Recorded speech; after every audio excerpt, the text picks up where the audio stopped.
একটা ইয়া নাই, কিন্তু এই পচা পানিটিতে নাইমা গেছে। এই পানিটিতে কিন্তু টাইফয়েডের জ্বর হবে। এই রোগ জীবাণু একমাত্র হয় এই জীবাণু থেকে বেশি। এই যে গতকালকে ওই যে ওই পিচ্ছি রুবেলের মা নাই বাবা নাই, এদের তো মা বাবা আছে, এরা কিভাবে এটা করতেছে?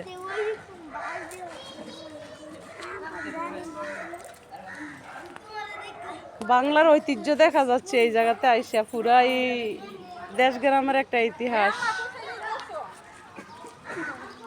এই যে দেখুন কলা গাছ নিয়ে কিন্তু এক সময় আমরাও সাঁতার কাটতাম।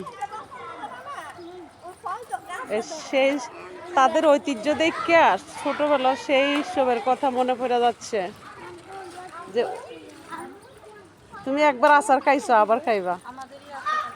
তোমার এই জুতাটির কারণে আচারগুলো খাইছো? হ্যাঁ, জুতাটা পিছলে জায়গা না।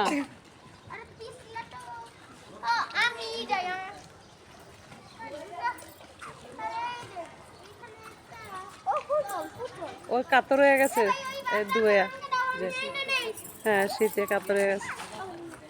একটা শার্ট নাই, ফ্যান নাই, কেমন মায়ের সন্তান। আর এইটারে বলে পিচ্ছি ফালাই দিয়ে না কি বলে, ওর মা বাবা চলে গেছে নানির সাথে বড়। এই জন্য বলতে পারি না কোথায়। কালকে জানলাম আর কি, তার মুখের গান শুন না এত কষ্ট লাগছে। এইটুকু বয়সে এরকম হিটের গান গাইছে, আর তো বড় লিখি হো।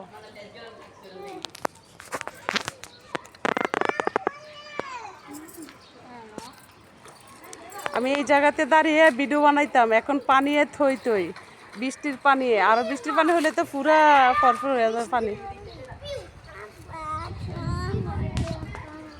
পুরা গ্রাম বাংলার ঐতিহ্য দেখা যায় এই জায়গাতে আসলে। আমিও হাঁটতে হাঁটতে আসি, ঘুরতে ঘুরতে আসি, তো যেখানে থিম পাই সেইখানে নিয়ে যাই। তো বাচ্চাদের স্মৃতিগুলো আমার কাছে ভালো লাগতেছে, তাই আমি দাঁড়ায় ভিডিও বানাচ্ছি। ভালো লাগলে লাইক কমেন্টে শেয়ার করবেন। কারা কারা এমনটা করতেন একটু কমেন্টে এসে জানাবেন, কারা কারা এইভাবে সাঁতার কাটতেন। আমরা কিন্তু একসময় ছোটোবেলা এরকম করতাম, বাস্তবে কিন্তু লাইব্রেরি খেলতাম, কানামাছি, বৌসি, পানির মধ্যে কত কিছু। আমার কাছে খেলাধুলা বেশি ভালো লাগতো।